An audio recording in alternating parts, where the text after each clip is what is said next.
on Plymouth Rock. Plymouth Rock, laying it on up. Where's our crash? Why? You can get all the film and the footage. All the carnage in Los Angeles, but you can show me no footage of any damage in our land. No any surgical strike. Now, 1 year later, it comes out that these so-called surgical strikes were mixed in.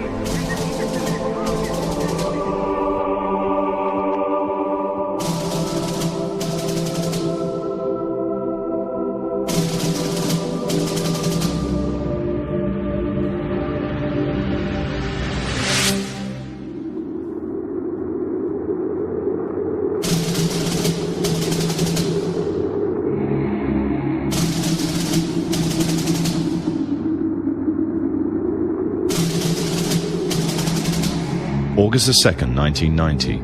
Saddam Hussein's forces crashed through the defences of oil-rich Kuwait. In fear of an Iraqi invasion into Saudi Arabia, the United States and her coalition allies poured into the Arabian Peninsula to form a deterrent that would be known as Desert Shield. The result was a series of diplomatic talks, negotiations and counter-negotiations that rapidly declined into a no-hope situation.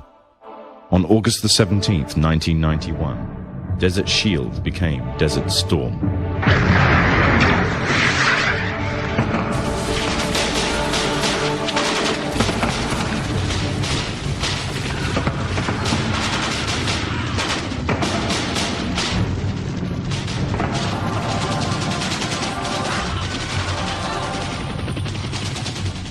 The conflict was witnessed by millions through the eye of CNN and the BBC, showing propaganda of the systematic eradication of Saddam's forces by a coalition far superior in technological, political, and economic power. However, what was little known was that from the outset the war was engineered, controlled, and manipulated by an elite group. A group which had created the illusion of a man with power, at the head of a million-strong army, on the verge of going nuclear. A man who had gained control over 1/5 of the world's oil overnight. However, in reality, he was merely a pawn, in amongst many pawns, just a puppet in a grand master plan, with the Gulf War as a well-orchestrated stepping stone. The orchestrators of the war were by no means strangers to controlling major world events. In fact, they have done so for centuries. From the shadows, they have engineered every major war, revolution, and recession. They control everything you read, everything you hear, and everything you see. They have managed to indoctrinate an entire populace to their way of thinking and have infiltrated key positions in places of authority. And it is from the shadows that they have created a new political order, a new economic order, and more sinister, a new religious order. Their ultimate aim is total global domination, and they will stop at nothing to reach their goal. The goal that was outlined in a speech given by former President of the United States, George Bush. What is at stake is more than one small country. It is a big idea, a new world order.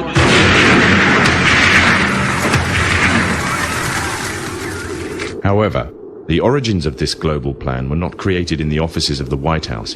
In reality, their roots lay in another war. This time, the year is 1095, and the place, Clermont, France.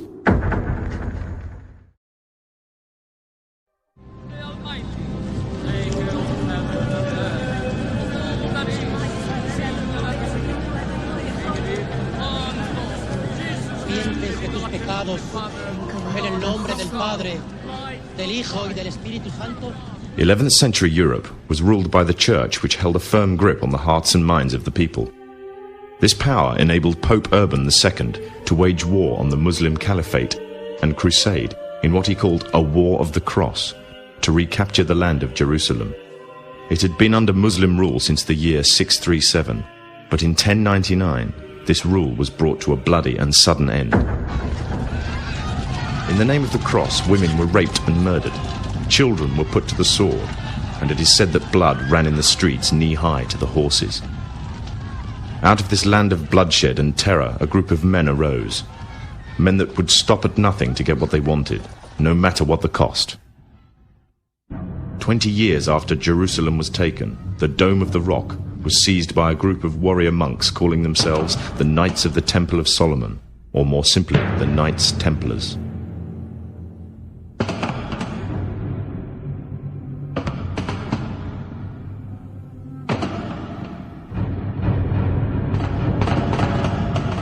In Jerusalem, the Templars began to deviate further and further away from the practices of Christianity.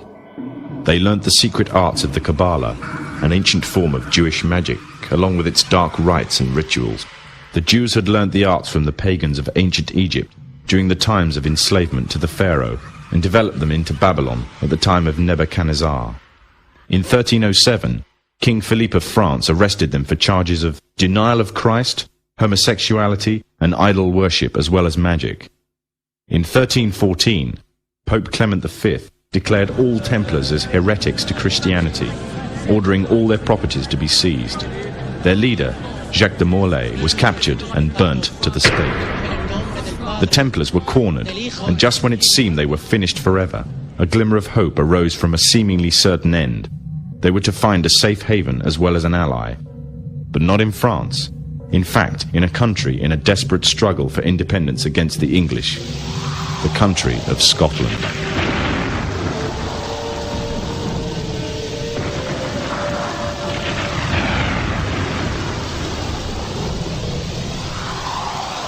For some, Scotland's hope of independence had died with the death of William Wallace. However, to the King of Scotland, Robert the Bruce, the arrival of the Templars gave him a new secret weapon. Their experience, gained over 200 years of fighting the mighty armies of Islam, had made them expert in combat and warfare, and more than a match for any army brought before them. In 1314, the Templars, allied with Robert the Bruce and his army, took to the fields of Bannockburn in the long-awaited showdown with the English. Robert the Bruce's foresight paid off. The 25,000-strong English army suffered a humiliating defeat at the hands of only 6,500 men.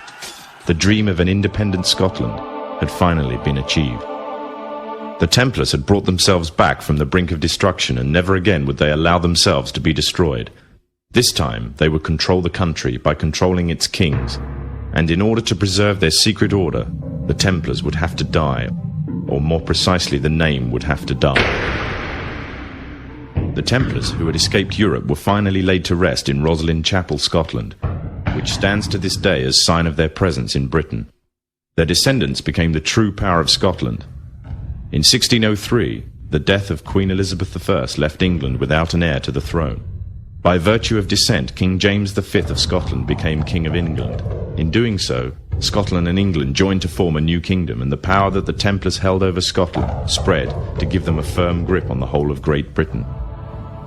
For over 100 years, the Templars concealed their activities, fading into the background until they were little known and little remembered. However, they did not cease to keep a firm grip on Britain. All the time they were planning, regrouping, and infiltrating positions of power in all corners of the kingdom. In 1717, the Templars made their reappearance in Europe.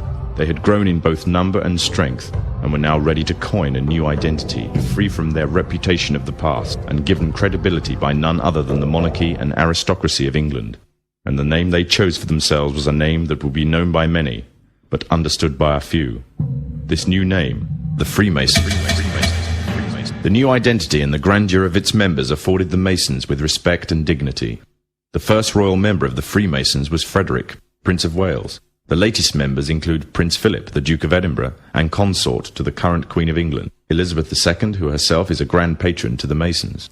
However, behind closed doors, the Freemasons were free to indulge in the secret rites and rituals handed down to them by their ancestors, and these became the basis of their levels of membership, called degrees. The Freemasons were not content with power in Britain alone. Their ambitions were far greater. In the years to come, the world would witness Europe and America being plagued by wars and revolutions, each more devastating than the other. However, these would not be as commonly believed, the spontaneous effects of a downtrodden people, but in fact schemes created by the exclusive few driven by hunger for absolute power. All this would take place from the very country from which they had fled centuries earlier, and would become the base for their global domination.